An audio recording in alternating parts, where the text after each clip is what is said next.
प्रतियोगी परीक्षाओं की तैयारी करने वाले सभी संघर्षशील साथियों का तहे दिल से स्वागत है।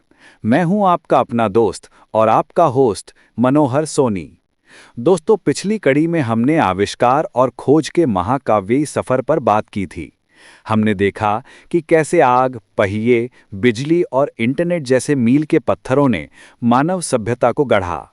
वे सब महान वैज्ञानिकों और गुमनाम नायकों की कहानियां थीं, जिन्होंने प्रयोगशालाओं और कार्यशालाओं में अपनी जिंदगी लगा दी।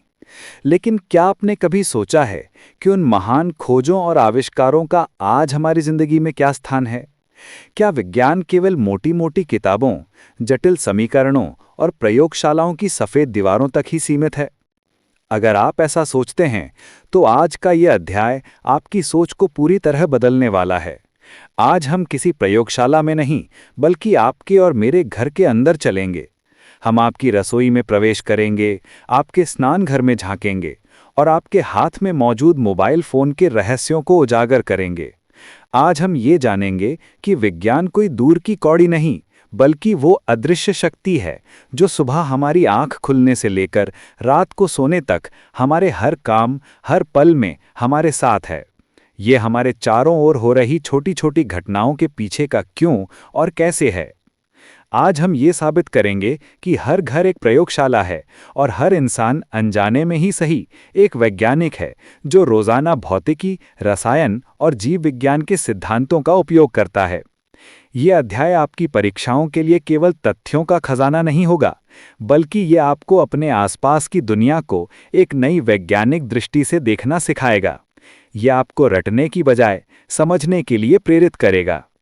तो चलिए, अपनी तार्किक सोच और जिज्ञासा के लेंस को साफ कर लीजिए और मेरे साथ चलिए दैनिक जीवन में विज्ञान की इस अद्भुत और ज्ञानवर्धक यात्रा पर। सुबह से शाम तक विज्ञान का साथ, एक दिन की वैज्ञानिक यात्रा। दोस्तों, विज्ञान को समझने का सबसे अच्छा तरीका है उसे अपने जीवन में खोजना। आइए हम एक सामान्य दिन की शुरुआत से इस यात्रा को शुरू करते हैं। 1. सुबह जागने का विज्ञान, the science of waking up. Alarm घड़ी का जादू। आपकी सुबह की शुरुआत शायद एक अलार्म की तीखी आवाज से होती है, लेकिन क्या आपने सोचा कि ये छोटी सी मशीन समय का इतना सटीक हिसाब कैसे रखती है और ठीक समय पर बज उठती है? क्वार्ट्स घड़ियां। ज्यादातर घड़ियों में क्वार्ट्स क्रिस्टल का एक छोटा सा टुकड़ा होता है। जब बैटरी से इस क्रिस्टल में विद्युत धारा प्रवाहित की जाती है, तो ये एक विशेष भौतिकी के सिद्धांत पीजो इलेक्ट्रिक प्रभाव के कारण 1 सेकंड में ठीक 32,768 बार कंपन करता है। घड़ी का माइक्रोचिप इन कंपनों की गिनती करता है और जब 32,768 कंपन पूरे हो जाते हैं, तो वो इसे 1 सेकंड मान लेता है। इसी गिनती के आधार पर वो मिनटों और घंटों का हिसाब रखकर आपके सेट किए हुए समय पर अलार्म बजा देता है। ये भौतिकी का एक जीता जागता उदाहरण है।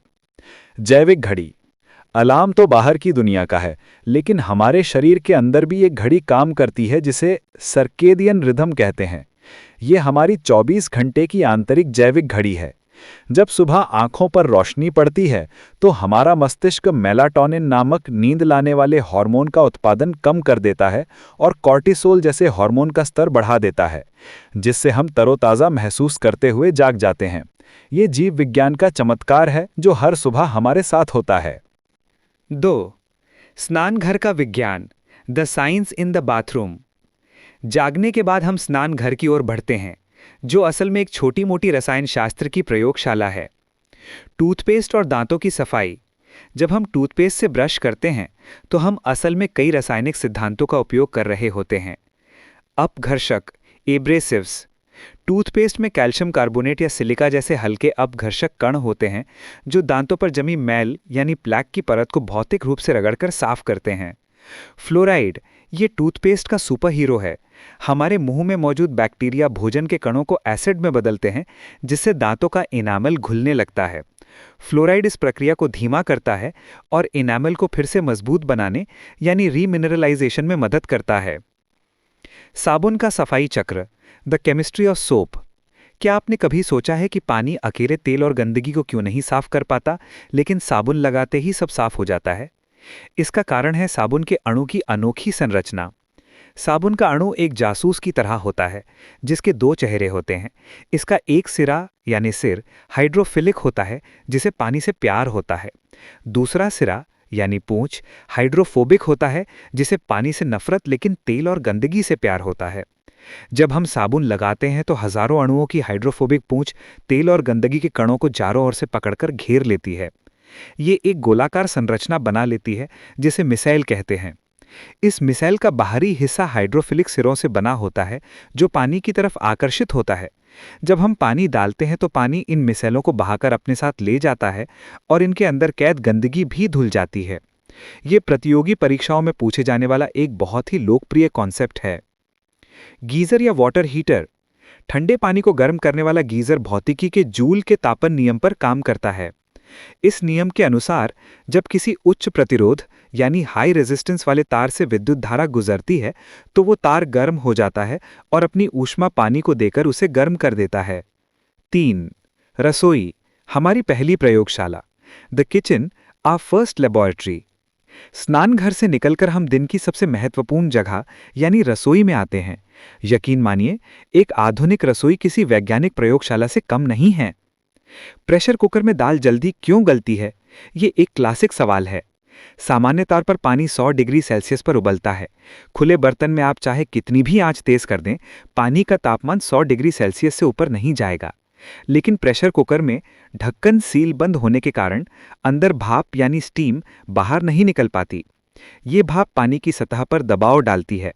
भौतिकी का नियम है कि दबाव बढ़ने पर तरल का क्वथनांक यानी बॉइलिंग पॉइंट बढ़ जाता है। गे-लुसाक का नियम। प्रेशर कुकर के अंदर दबाव इतना बढ़ जाता है कि पानी 100 डिग्री सेल्सियस की बजाय लगभग 120 डिग्री सेल्सियस पर उबलता है। इस बढ़े हुए तापमान पर खाना, जैसे दाल, बहुत तेजी से पकता है। इससे समय और ईंधन दोनों की बचत होती है। माइक्रोवेव अवन का कमाल। माइक्रोवेव अवन पारंपरिक तरीके से गर्मी नहीं देता। ये माइक्रोवेव नामक सूक्ष्म तरंगों का उपयोग करता है, जो एक प्रकार के विद्युत चुंबकीय तरंगे हैं। ये तरंगे भोजन में मौजूद पानी के अणुओं से टकराती हैं। पानी का अणु ध्रुवीय यानी पोलर होता है, यानी उसका एक सिरा हल्का पॉजिटिव और दूसरा हल्का नेगेटिव होता है। माइक्रोवेव के तेजी से बदलते इलेक्ट्रिक फील्ड में ये पानी के अणु खुद को संरेखित करने के लिए तेजी से घूमते यानी वाइब्रेट करते हैं। इस घर्षण और कंपन से गर्मी पैदा होती है और खाना अंदर से बाहर की ओर पकता है। इसीलिए माइक्रोवेव में प्लास्टिक या कांच के बर्तन इस्तेमाल होते हैं, क्योंकि माइक्रोवेव उन्हें गर्म किए बिना सीधे भोजन को गर्म करता है। रेफ्रिजरेटर की ठंडक का रहस्य। रेफ्रिजरेटर गर्मी पैदा नहीं करता, बल्कि अंदर की गर्मी को बाहर फेंकता है। ये ऊष्मागतिकी के सिद्धांतों पर काम करता है। इसमें एक विशेष तरल होता है जिसे प्रशीतक यानी रेफ्रिजरेंट कहते हैं। जैसे पहले फ्रीऑन इस्तेमाल होता था।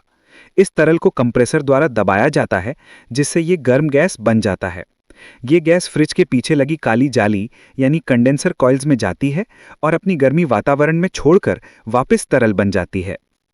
अब ये ठंडा तरल फ्रिज के अंदर यानी फ्रीजर के पाइपों में जाता है, जहां दबाव कम होने के कारण ये तेजी से फैलता है और भाप में बदल जाता है। भौतिकी का नियम है कि वाष्पीकरण ठंडक पैदा करता है। इस प्रक्रिया में ये फ्रिज के अंदर रखी सब्जियों और अन्य सामान की गर्मी को सूख लेता है, जिससे वे ठंडे हो जाते हैं। ये चक्र लगातार चलता रहता है। खाद्य रसायन, फूड केमिस्ट्री। दूध से दही बनना, ये एक जैव रासायनिक प्रक्रिया है जिसे किण्वन या फर्मेंटेशन कहते हैं। जब हम गुनगुने दूध में थोड़ा सा दही या जामन मिलाते हैं तो हम असल में उसमें लाखों लैक्टोबैसिलस नामक बैक्टीरिया डाल रहे होते हैं। ये बैक्टीरिया दूध में मौजूद लैक्टोज शुगर को खाकर उसे लैक्टिक एसिड में बदल देते हैं। ये एसिड दूध के प्रोटीन यानी केसीन को जमा देता है और हमें स्वादिष्ट दही मिलता है। आटे का फूलना, इडली, डोसा या भटूरे का आटा कुछ घंटों के लिए रखने पर फूल जाता है। ऐसा खमीर यानी यीस्ट के कारण होता है, जो एक सूक्ष्म जीव है। ये भी किण्वन की प्रक्रिया द्वारा आटे में मौजूद शुगर को कार्बन डाइऑक्साइड गैस और अल्कोहल में बदल देता है। इसी CO2 गैस की बुलबुलों के कारण आटा फूलता है और पकाने पर मुलायम और स्पंजी बनता है। अचार का विज्ञान। अचार बनाते समय हम नमक का भरपूर इस्तेमाल करते हैं। नमक यहाँ केवल स्वाद के लिए नहीं है, बल्कि एक परिरक्षक यानी प्रिजर्वेटिव का काम करता है।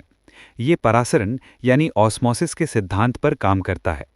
नमक आम या सब्जी के अंदर के पानी को बाहर खींच लेता है। पानी की कमी के कारण बैक्टीरिया और फंगस जैसे सूक्ष्म जीव वहाँ पनप नहीं पाते और अचार लंबे समय तक खराब नहीं होता।